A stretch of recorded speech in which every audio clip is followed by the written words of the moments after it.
నా ప్రాణమా, దేవుని నమ్ముకొని మౌనముగా నుండుము. ఆయన వలననే నాకు నిరీక్షణ కలుగుచున్నది. ఆయనే నా ఆశ్రయ దుర్గము, నా రక్షణ ఆధారము, నా ఎత్తైన కోట ఆయనే. నేను కదిలింపబడను.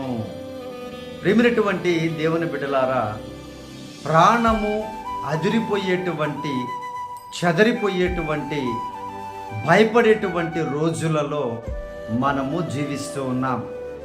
జీవితము, కుటుంబము, పరిచర్యలు, పనులు, ఉద్యోగాలు, వ్యాపారములు ఏమైపోతాయో అని ప్రాణము అదిరిపోయేటువంటి దినములలో మనము జీవిస్తూ ఉన్నాం.